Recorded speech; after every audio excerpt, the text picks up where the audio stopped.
So this cab car process. Anybody here familiar with the process? Remember anything from last? I know you can talk highly about it. But the cab car process is a way that you can leverage help in your areas, depends on what area you're in, to get started. If they don't know where to start, we can work with them through our cab car process. And Jeremy, would you mind talking a little bit about your experience and what you've come to realize about the cab car process? And then I'll talk a little bit about the technical aspects. What this really allows me to do, I'm overseeing a number of students who are going back through online courses in the Broad College and remediating them. And this allows me to see what their progress is on a day-to-day and week-to-week basis. So Bender and I have weekly calls, and I can kind of pull these up on a per-student basis and see, oh, okay, I know that student X has accomplished this much this week. I can look at how many hours that student's working and start to use that data to make estimates about how long and how much money we're going to spend on a given course. My ultimate goal is to be able to kind of categorize these courses in advance to say, okay, let's run the inventory, take a quick look, and based on our cab car data, we know this course fits into this category, which is going to take this amount of time and cost us this much money.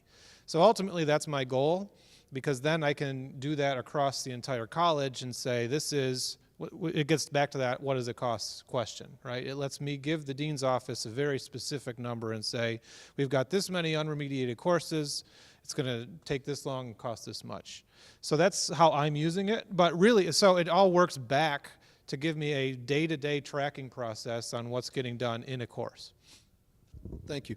So basically, it's a spreadsheet that we put together, and you can use it as a form, like they're using it for their whole college, but if it's an individual course that you want, if it's a program you want assessed, we'll do that. And then the thing that Phil, this was Phil's passion, he created this certificate, so you get a badge of the course. Once the course has been remediated, there's a certification badge that has a nice logo on it and Phil's signature.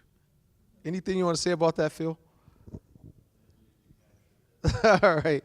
And then so one of the tools that we have here, like it's a service learning agreement. So if you want to do it as an individual, like Jeremy, I'm not sure, did you guys do a service learning agreement? It was prior to you coming, correct? Yeah. I'm not sure, because you were one of our first. Yeah, right. So we use that mainly for like individual courses or maybe a program, a series of courses. So let me bring up this actual website. So it's on our website as of yesterday. I'm not sure if it was active or not, but it should be.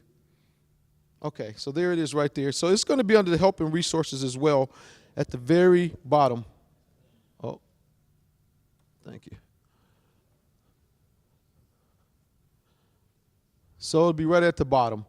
And if you could, can you scroll down for me, Nate, a little bit? There's the template, so you don't have to actually contract with us or have us do it, but you can go and link right to the spreadsheets themselves and work your way through. Lydia, I know you have a little experience as well with a process similar to this. Would you mind talking a little bit about yours? Is it any different or is it similar? Yeah, so she was an early adopter. We had a process in place, but then we put an acronym. Excuse me. The template that we have, if it's the one that Phil's talking Same, about, similar. is awesome because we can go back through what has been remediated and what has not been remediated. I think the biggest and first one was, oh my God, I don't know how to do this chart. And so we looked up ways to do the chart. I think what I like best about the template is the colorize option that we have. So if I look in there and I'm looking at one particular course and everything's green, I'm like, whew, go to lunch. If there's a lot of red in there, then I need to come in and figure out what's wrong with it. So it is color coded. I like that. It helps. Yes. I assume, yeah. Yeah, I assume it's it's not dependent awesome. on seeing color. Yeah, yeah. Okay. Any questions about that? If anyone's interested, again, you can talk to me offline.